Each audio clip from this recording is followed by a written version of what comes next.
Well, we find Rodgers here in the extremely unusual position of watching highlights of Oxford United playing Tottenham Hotspur back in the old days of the First Division. Fear not, Rodgers has not become a turncoat. He would like to make that very, very clear. But this match will be on for reasons that will soon become obvious.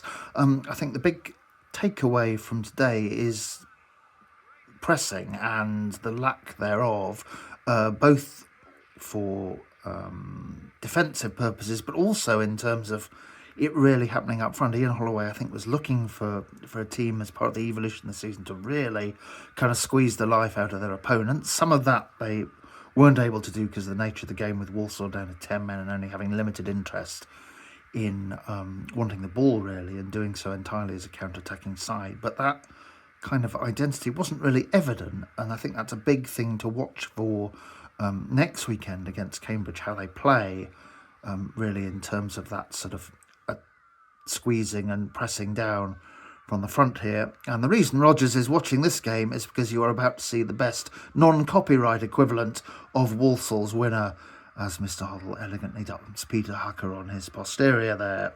Fine play, Glenn. We're very impressed.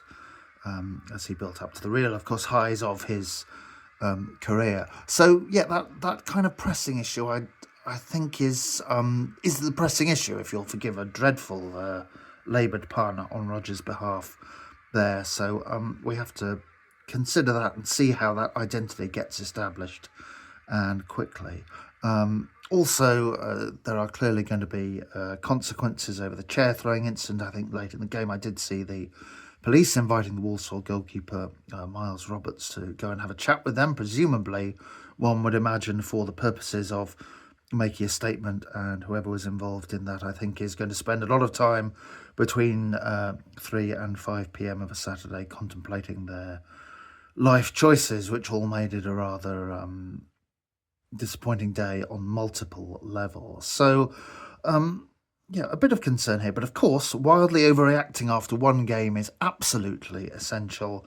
And on the brighter side, I think you could take some encouragements from the debut of Jake Tabor, as raw as predicted, but as enthusiastic, and some good signs of Tom Wilson-Brown in terms of pace. And finally, just going back to that sort of pressing and defending and so on and so forth.